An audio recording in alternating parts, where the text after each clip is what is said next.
Hello दोस्तों, मैं सुनील और आप देख रहे हैं YouTube channel tech by Sunil. दोस्तों, मैं आज आप लोगों को इस बाथरूम में सीपीवीसी पाइप फिट करना और 5 वे डाइवर्टर इंस्टॉल करना सिखाऊंगा। तो कैसे लगाना है, प्रॉपर इसकी कितनी हाइट होनी चाहिए, इन सब की मैं आपको जानकारी दूंगा। तो आप वीडियो में बने रहिए, वीडियो को कहीं भी मिस ना कीजिए। और वीडियो में कोई भी कमी दिखे तो कमेंट में हमें ज़रूर बताइए, मैं उस कमी को दूर करूँगा। साथ ही साथ बेल आइकन को प्रेस करना ना भूलें। इस तरह की वीडियो देखने के लिए सबसे पहले नोटिफिकेशन आपको मिले, इसलिए बेल आइकन को प्रेस जरूर कीजिए। तो इन सब की मैं प्रॉपर हाइट बताऊंगा। डाइवर्टर की कितनी हाइट होना चाहिए स्पाउट का, और साथ ही साथ शावर का कितना हाइट पे होना चाहिए, तो इन सब की मैं आपको जानकारी दूंगा। तो आप वीडियो में बने रहिए, एक भी वीडियो को स्किप ना कीजिए, इस तरह की वीडियो देखिए। तो चलिए मैं वीडियो को शुरू करता हूँ। तो आप देख सकते हैं ये बाथरूम वाला एरिया है जिसमें हमने पाइप वाइप फिटिंग कर लिया है। लगभग सारे के सारे पाइप फिटिंग हो गए हैं। केवल हमको एक गीजर का पॉइंट और डाइवर्टर इंस्टॉल करना बाकी है, क्योंकि आप देख सकते हैं सारे पाइप हमने लगा लिए हैं। किस तरह से लगाया मैं आपको दिखाऊंगा। इससे पहले मैं बाहर से शुरू करता हूँ। आप देख लीजिए नीचे से, देखिए आप दो पाइप आपको दिखाई दे रहा होगा, बाहर के लिए गया है, तो मैं आपको दिखाऊंगा। तो चलिए मैं बाहर शुरू करता हूँ। तो आप देख सकते हैं ये जगवार का 5 वे डाइवर्टर है और ये 5 हमने एमटीए लिया है। तो मैं आपको सजेशन देता हूँ कि आप जब भी एमटीए लगाएं, ब्रास एमटीए लगाएं तो ब्रांडेड लगाएं। प्रिंस का हो गया, एस्ट्रॉल का हो गया, ये सब लगाएं, क्योंकि इसमें जो इसका होल होता है ये पतला होता है किसी किसी में। और इसमें आप देख सकते हैं इसमें बहुत कम जगह है, मामूली जगह है, ये लोकल है। तो इसलिए आप इसको जब भी लगाएं तो ये एस्ट्रॉल का लगाएं या आशीर्वाद का लगाएं। तो इसलिए क्योंकि वो हैवी होता है, इसका होल भी ज़्यादा रहता है। इसमें क्या होता है, ये होल पतला के नाते ये पानी को दबा देगा, पानी कम कर देगा। तो इसलिए इसको एस्ट्रॉल या आशीर्वाद का ही लगाना चाहिए। तो आप ये देख सकते हैं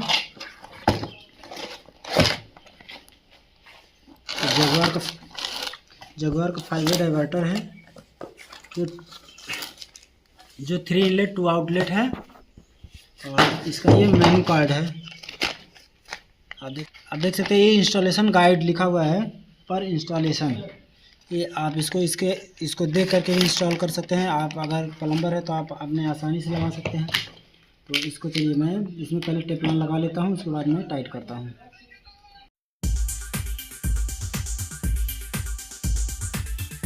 तो आप देख सकते हैं ये जगुआर का डाइवर्टर है, जिसमें आपको दिखाई दे रहा होगा इसमें 5 होल दिए होंगे, 5 तरफ ये जाएगा, यानी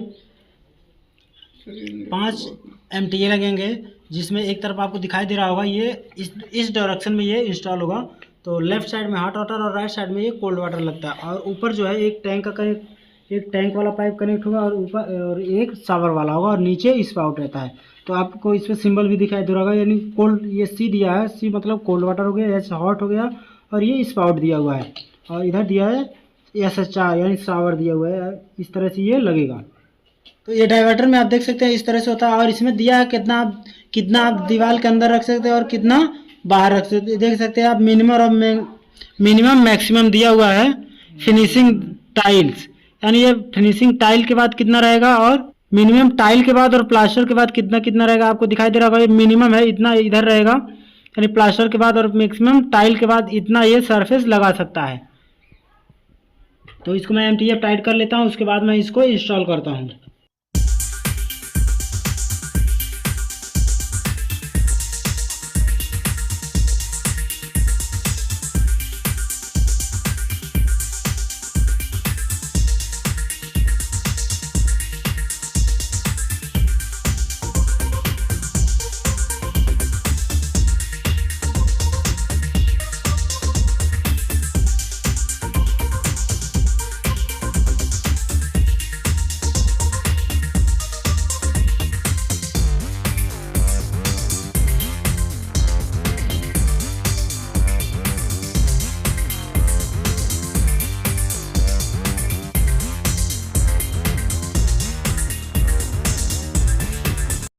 देखिए 5 MTO को हमने अच्छी तरह से टाइट कर लिया है। अब मैं चलिए इसको बाथरूम में इंस्टॉल करता हूँ। इंस्टॉल करने से पहले लेकिन मैं आपको पाइप फिटिंग पूरी दिखा दूँगा, उसके बाद मैं इसको इंस्टॉल करूँगा। तो चलिए बाथरूम में चलते हैं। तो आप देख सकते हैं यहाँ पे हमने 2 पाइप 1 इंची के निकाल के छोड़ रखे हैं, एक मोटर का और एक टैंक का है, जिसमें दोनों में हमने इंड कैप लगा के छोड़ रखा है। क्योंकि इस तरह से ये वाला बाथरूम है, यहाँ पे अगर सप्लाई चाहिए तो यहाँ पे बाथरूम बनेगा, तो इसलिए हमने दोनों पाइप यहाँ पे लाके छोड़ रखा है। तो इस तरह से ये हम अंदर इसको लेते हुए जा रहे हैं। इस तरह से यहाँ पे एक एल्बो दिया और यहाँ पे एक एल्बो दिया, इसको इस तरह से टर्न कर लिया, दोनों को आपस में इस तरह से घुमा लिया है। तो इस तरह से ये अंदर चला जा रहा है। तो चलिए मैं अंदर दिखा दूँ। तो आप देख सकते हैं इस तरह से हमने इसको अंदर ले लिया है। अब दोनों पाइप को 1 इंची, दोनों पाइप हमारे 1 इंच के हैं और इस तरह से हम लेके जा रहे हैं, बाथरूम में चला जा रहा है। आप देख सकते हैं इस तरह से, देखिए इस तरह से हमने इसको, अब यहाँ से ये हमारा बाथरूम वाला एरिया शुरू हो रहा है। तो इस तरह से ये बाथरूम वाले एरिया में हम आ गए। तो आपको मैं दिखा दूँ, ये बाथरूम वाले एरिया में है, यहाँ पे आप देख सकते हैं। तो आप यहाँ देख सकते हैं हमने एक एल्बो लगा करके यहाँ ऊपर की तरफ मोड़ लिया है और दूसरे वाले में हमने एक टी लगाया है, एक टी दिया जो 1x1 का टी है और नीचे हमने एक एल्बो दिया जो 1x1 का एल्बो है। तो इस तरह से ये चला जा रहा है, मोटर वाला पाइप है, नीचे नीचे ये आ रहा है, ये किचन में चला जा रहा है। इस तरह से ये किचन में चला जा रहा है और ये ऊपर वाला पाइप जो है ये हमारा किचन में ये भी जा रहा है और यहाँ पे हमने एक एल्बो लगाकर इसी तरह से टर्न किया है और ये यहाँ पे हमारा लैट्रिन वाला सादा सीट इंस्टॉल होगा। तो इसलिए हमने यहाँ पे एक टैप का पॉइंट दिया है जिसमें ब्रास टी 1/2 का ब्रास टी लगाया है। इस तरह से यहाँ पे फिर हमने घुमा लिया है और एक एल्बो दिया, 1 इंच का एल्बो में हमने रिड्यूस कर लिया है जो 1.25 का है। तो हमने जिसमें 1.25 का पुश लगाया, पुश लगाने के बाद इस तरह से हमने घुमा लिया है। अब घुमाने के बाद यहाँ पे आप देख सकते हैं 1/2 का ब्रास एल्बो लगाया जो ये सिस्टम को भरने के लिए दिया जा रहा है। इस तरह से यहाँ पे ये डब्बा लगेगा जो लैट्रिन सीट के पीछे डब्बा लगेगा। इस तरह से ये वहाँ पे पॉइंट बना लिया और दूसरा इस तरह से पाइप इधर आ रहा है, आप देख सकते हैं इस तरह से। और यहाँ पे हमने एक पॉइंट दिया जो ब्रास एल्बो दिया है। ये ब्रास जो है 1.25 का है जो हम यहाँ पे वॉश बेसिन लगाने के लिए छोड़ के बना रखा है और यहाँ पे फर्श पे हमने एक पॉइंट दिया हुआ है। तो इस तरह से इसको हमने यहाँ पे छोड़ रखा है। तो आपको चलिए मैं वापस लेके चलता हूँ इस तरह से। और ब्रास टी हमने 1.25 का ब्रास टी लगाया है और यहाँ पे एक एल्बो दिया जो 1 इंच में 1.25 का पुश लगाया है, 1/1.25 का पुश लगाया। तो इस तरह से ये, फिर इस तरह से ये 1/2 का ब्रास टी है। तो इस तरह से ये फिर हम ऊपर चले जा रहे हैं। इस तरह से देखिए मोटर वाला नहीं है, ये टैंक वाला पाइप है और यहाँ पे हमने दोनों पाइप रोक रखे हैं। अब यहाँ पे जो दोनों पाइप रोक रखे हैं ये हमारा मोटर वाला नहीं है, ये टैंक, ये पाइप जो है हमने टैंक वाला छोड़ रखा है और ये वाला जो पॉइंट है ये मोटर वाला है। तो यहीं से दोनों पाइप ऊपर चले जाएंगे टैंक को भरने के लिए, एक टैंक को भरने के लिए जाएगा और एक टैंक से पानी आने के लिए है। तो ये जो हमने पॉइंट बना रखा है गीजर का पॉइंट है जो गीजर को भरने के लिए है और यहाँ पे ये कटिंग करके हमने छोड़ रखा है। यहाँ पे अभी मैं इसका गीजर का आउटलेट बनाऊंगा। तो इस तरह से ये नीचे आ जाएगा, नीचे हम और ये 1.25 इंच का पाइप लगाएंगे जो ये यहाँ पे एक एल्बो लगाएंगे, एल्बो लगा के सीधा इसमें हम MTA के माध्यम से हम इसको डाइवर्टर को यहाँ पे इंस्टॉल कर लेंगे। तो इस तरह से आपको मैं दिखा दूँ। अब इस तरह से ये ऊपर से आ रहा है, हमारे दोनों पाइप ऊपर से आ रहे हैं।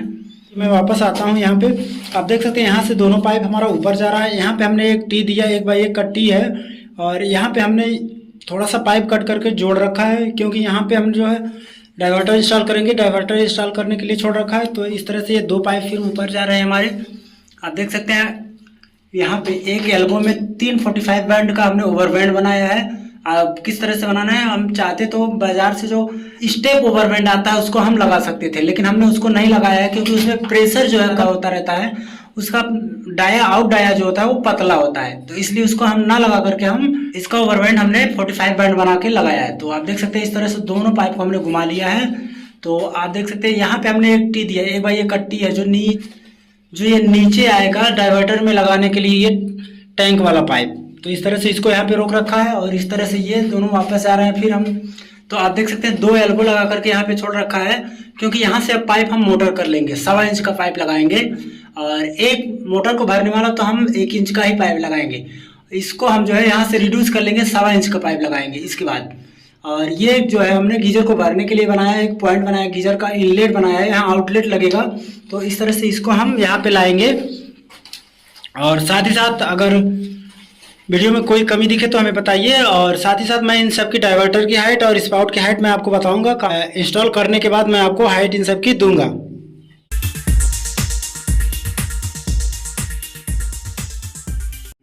तो आप देख सकते हैं पाइप को हमने फिट कर लिया है। मैं डाइवर्टर इंस्टॉल करूंगा। सबसे पहले मैं मोटर वाला पाइप जोड़ूंगा उसके बाद मैं गीजर वाला जोड़ूंगा, फिर मैं ये टैंक वाला जोड़ूंगा।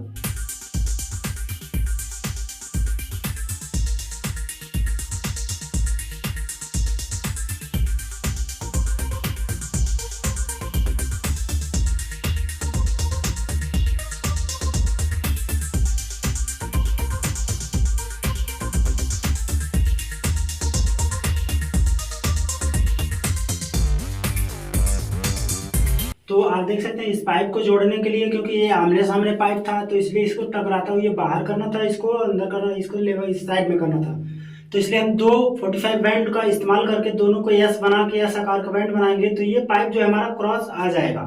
उसके बाद इसको जो है हम इसमें डबल 45 बैंड लगाएंगे, तो ये हमारा ये बाहर आ जाएगा। आप देख सकते हैं ये 45 बैंड है, इसको हम इस डायरेक्शन में अपोजिट दोनों को आपस में जोड़ेंगे तो ये एस आकार का ये बन जाएगा। तो इसको इस तरह से हम इसको जोड़ लेंगे, ये बाहर आ जाएगा, और इसको इधर कर देंगे, ये क्रॉस हो जाएगा। तो इस तरह से इस तरह के दो बैंड हम बना लेंगे, एक 1 इंच का और एक 1.25 इंच का।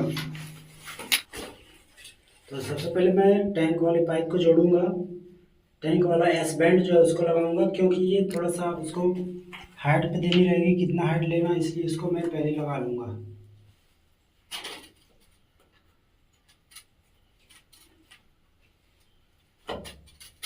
आप देख सकते हैं इस तरह से हमने इसको लगा लिया।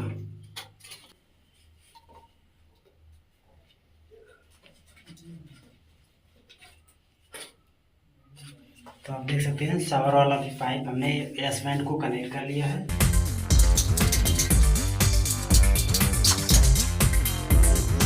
मैं जो है टैंक वाले पाइप को जोड़ूंगा। मोटर वाला तो जोड़ दिया था पहले, उसके बाद मैं टैंक वाला पाइप को जोड़ूंगा।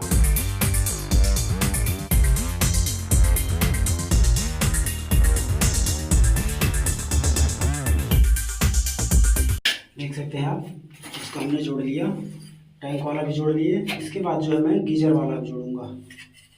तो ये देखिए गीजर वाला पाइप मैं जोड़ रहा हूँ।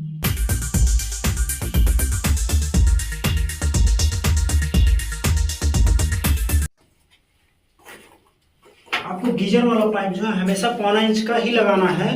गीजर का आउटलेट जो होता है 1.25 इंच का ही लगाना है, और शावर का पाइप 1.25 इंच का लगाना है। क्योंकि अगर हम 1 इंच का पाइप गीजर वाले पाइप में लगाएं तो ये कम प्रेशर जो है कम ज़्यादा होता है। क्योंकि जब हम गीजर इंस्टॉल करते हैं उसमें आधे इंच के कनेक्शन पाइप के माध्यम से या 1.25 इंच का कनेक्शन पाइप के माध्यम से हम इसको कनेक्ट करते हैं। तो इसलिए ये बात हमेशा ध्यान रखिए कि हमको गीजर का पाइप जो होता है वो हमेशा 1.25 इंच का ही लगाना चाहिए।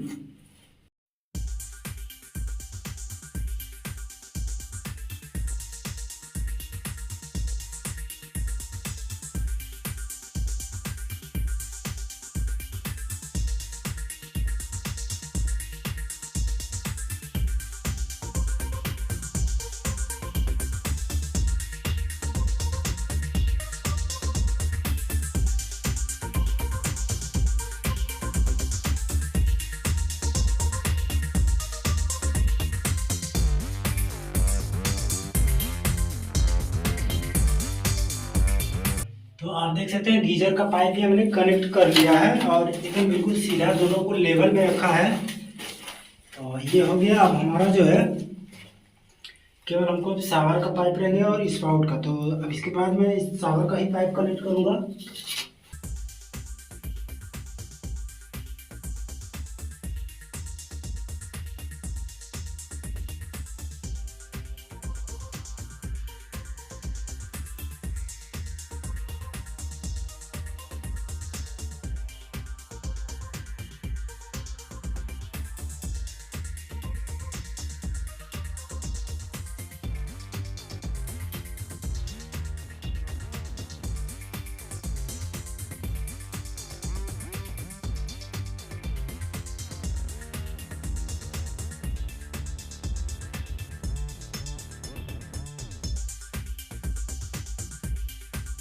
तो आप देख सकते हैं मैंने शावर का पाइप कट कर लिया है, इसको केवल हमको अब जोड़ना बाकी है।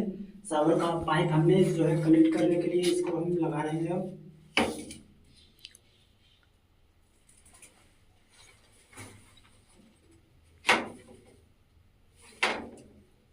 शावर का पाइप भी हमने कनेक्ट कर लिया, अब स्पाउट जोड़ने बाकी है। स्पाउट को भी मैं जोड़ देता हूँ।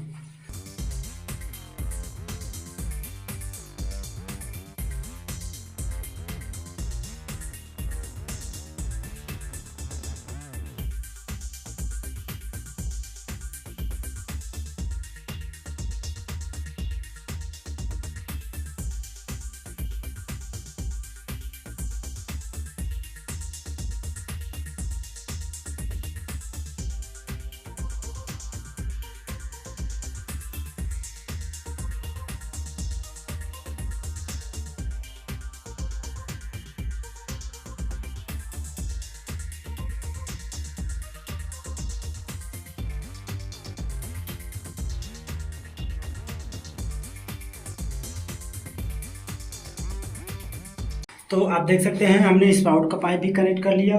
तो मैं आपको एक बार फिर से मैं दिखा दूं क्या क्या कहाँ पे हमने लगाया है। तो देखिए गीजर का पॉइंट बनाने के बाद हमने वहाँ पे एक रिड्यूसर सॉकेट लगाया है, जो रिड्यूसर सॉकेट 1.5x का है। तो इस तरह से इसको हम 1.5x का रिड्यूसर सॉकेट लगा करके ऊपर 1.5 इंच का पाइप हमने निकाल दिया है, और एक दूसरा वाला जो मोटर को भरने के लिए वो 1 इंच का पाइप हमने निकाल के छोड़ रखा है। तो सबसे पहले देखिए आप, ये यहाँ का एल्बो दिया और एल्बो दे करके इस तरह से हमने इसको डाइवर्टर में कनेक्ट किया है। यहाँ पे इस तरह से हमने डाइवर्टर को कनेक्ट कर लिया है। ये हमारा गीजर का पाइप है, और ये मोटर का, और ये टैंक का है, और ये हमारा शावर का है, और ये स्पाउट का है। तो इन समय आप सबसे पहले देखिए यहाँ पे हमने टैंक वाले पाइप में हमने एक ब्रॉस एम्प्टीयर टाइट करके उसमें 2 फुटा करके इसको क्रॉस किया है अंदर। तो अंदर आपको इसको हमने बाहर लिया है कट करके, और 245 बैंड लगा करके इस तरह से हमने इसको जोड़ लिया। और दूसरा वाला जो गीजर दूसरा वाला पाइप जो देख रहे हैं आप, ये शावर का पाइप है।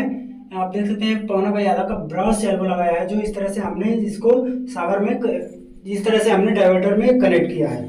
तो आप देख सकते हैं नीचे जो देख रहा है हमारा स्पाउट है। स्पाउट में हमने एक ब्रश एल्बो दिया जो 1.25 आधा का ब्रश एल्बो लगाया है। और मैं इन सब की हाइट आपको बराबर दिखा दूं, आपको मैं दिखा दे रहा हूँ आपको। स्पाउट जो है, स्पाउट हमेशा 30 से 32 इंच के बीच में रखना चाहिए, और डाइवर्टर को 40 से 42 में, यानी 2 हाइट मिनिमम 40 और मैक्सिमम 42। तो आपको मैं दिखा दूं, ये फर्श का लेवल लगभग कच्चा हो चुका है। तो एक इंच या 2 इंच जो भी ऊपर आए, तो 28 से 30 के बीच में रहेगा तभी चलेगा। तो मैंने आपको दिखा दूं, ये आप देख सकते हैं यहाँ से फर्श से लेवल में मैंने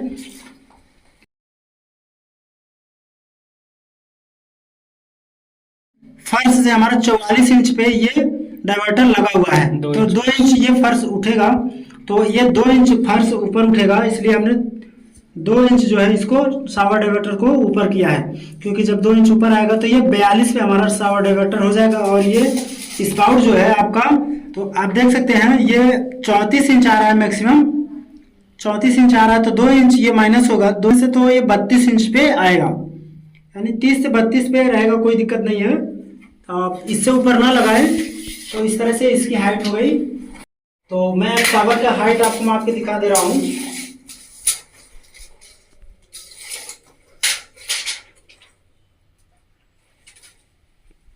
आप देख सकते हैं शावर की हाइट कम से कम 7 फीट, अधिक से 7.5 फीट के बीच में आप रख सकते हैं। शावर की हाइट कम होगी तो दिक्कत होती है नहाने में और मजा नहीं आएगा। आप देख सकते हैं शावर जो हमारा है 7.5 फीट पे है। आप देख सकते हैं 90 इंच पे आ रहा है, 7.5 से अधिक ही है, 90 पे है, लेकिन 2 इंच ये ऊपर जाएगा तो ये 88 पे हो जाएगा, यानी 7.5 पे ही आएगा ये। तो आप देख सकते हैं ये 90 इंच पे है, यानी 91 इंच पे है, तो ये 7.5 नहीं आएगा, 7.25 के लगभग ये आएगा। तो ये ठीक है, कोई हाइट कम नहीं है, क्योंकि आदमी हमेशा 6 फीट से ज्यादा लगभग हाइट का नहीं होगा यूपी में। तो इस तरह से ये चलेगा, कोई दिक्कत नहीं है। आप देख सकते हैं हाथ से नहीं मिलेगा, फर्श उठेगा तो मिल जाएगा, तो कोई दिक्कत नहीं है। आप इसको, ये हमारी हाइट ठीक ठाक है लगभग। तो दोस्तों आप कमेंट में हमें जरूर बताइए ये आपको वीडियो कैसा लगा, और साथ ही साथ शेयर करना और लाइक करना ना भूलिए।